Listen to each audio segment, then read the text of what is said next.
Hello and welcome. This episode features a heavily modified Jeep Wrangler. First of all, let's start with the smart chart, just so we make sure we don't forget to look for anything. When shopping for a car, you need to go through the exterior condition, whether it's body, paint, or tire wear. Then check the engine condition. Might seem hard, but there is multiple easy clues, whether it's weird noises, smells, or smoke. Then there's the interior condition. Probably the easiest one there because it's bad if it's usually mostly worn and dirty. But there's also some clues that can indicate crash and repair cases. We'll talk about those later. Then take it for a test drive. It's the only mean of communication for the car to express herself. Finally, check the mileage. It's the moment you're most familiar with the car.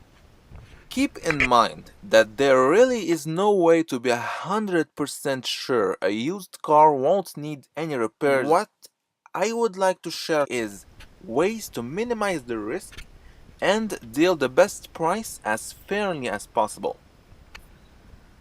So let's start with the exterior condition. You're looking for inconsistency in the paint job, panels that seems to be lighter or stronger in color than the rest of the car. Usually you need the sun to be shining bright in order to kind of see how the light plays on the paint. Now let's get our attention over the body condition. As always, this should be the most obvious part. When you're walking around the car, look for any dings, broken parts, scratches, rust, inconsistent alignment in between the hood, panels, bumpers, and doors. It's hard to tell if the car has been into a crash and repaired because, first of all, the paint is of poor quality out of the factory, and you can see with those kind of fitting to hold the hood, it's always gonna leave some untight finish between the panels. As you can see over here, the door, the trunk is hitting this bolt over here, and in fact the whole door is poorly mounted.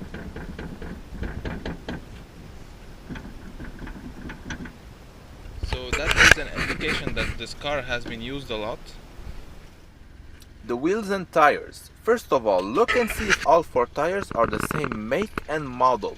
Then, take a penny and insert it in between the tire tread. It will give you a rough estimation.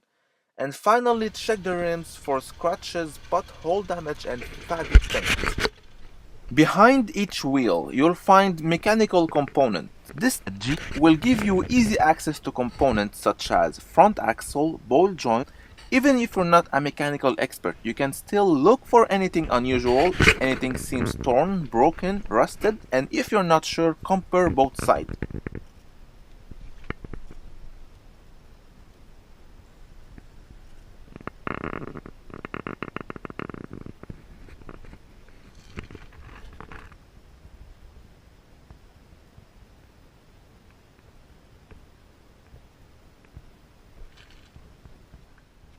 Moving on to the engine condition. Start it up and listen. Ideally, a cold start is the best way for checking an engine. If it's too rough, you know it's usually packing a big load of mileage. So there's the sound of the power steering that is not happy. And try and listen for any weird ticking sounds, odd rattle, or knocking noise.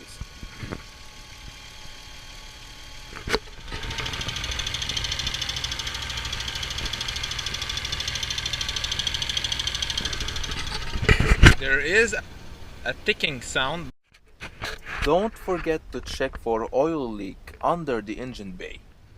Then ask someone to rev up the engine a little bit so you can check the colored gas coming out of the exhaust. Is there any oil as well? There is three main colors that could indicate engine failure: dark black, blue, or white gray. The usual color should not be noticeable in summer and very light gray in winter. After letting the engine heat up to normal operating temperature, it's the perfect time to inspect the engine bay. So shut the car off and check and see if there is any weird smells, whether it's coolant fluid or burnt smell. Look for any steam or smoke all around the engine bay. I always thought that this had something to do with the exhaust, but after all, as you may see, it is linked to the air coming into the engine. So basically, if the car is plunged in water, there's still an input of air. Let's move on to the third part from the investigation: interior condition. Look for any interior wear mark. This kind of cars, the mileage plays a big part in their values. So what we need to do is find clues all around that can justify the mileage. Look for any unusual wear and tear on the steering wheel, seats, switches. Any unusual condition could be caused by excessive use, which should indicate a relatively high mileage. We talked earlier about clues indicating a crash and repair case. It's mainly the seat belts mixed with black mechanic kind of dirt.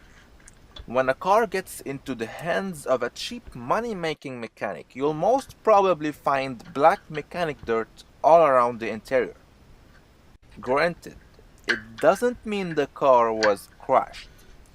The car might simply be in for cheap maintenance. A crash and repair case is most usually given away by the seat belts. See, seat belts are made in a specific way so they lock when the car gets into a crash, and they have to be replaced. They are kind of expensive to buy directly from the dealer because they usually come as a full kit because of safety measures, which makes it the perfect black market item, usually stolen parts. This is where it gets interesting. Parts on the black market aren't handled with all due care and attention. Once they have been removed from stolen cars, they are basically thrown away, waiting for customers. Meanwhile, those parts accumulate dirt, rust, and all kind of nasty stuff. The weird part is that nobody bothered cleaning them up. That's the best explanation I was able to come up with after witnessing numerous recent cars with seatbelts in terrible states. In this case, though, the seatbelts are all clean, all good. Moving on to windows and sunroof. Check if all the windows are working properly, open them up and The close them windows down. are all operated manually, so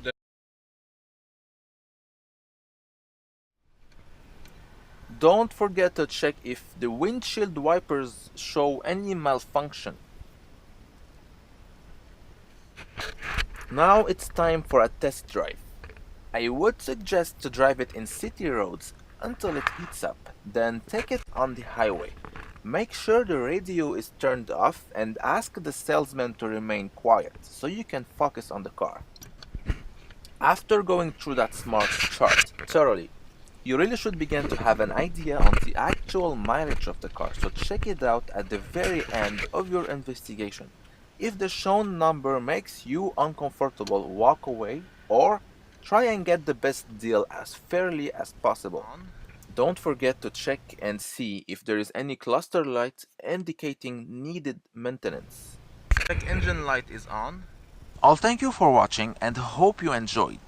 Whether you're looking to buy or to be entertained by nice car footage, I suggest you subscribe and scroll to the channel. There are many things which discusses many cars. Thank you, take care and goodbye.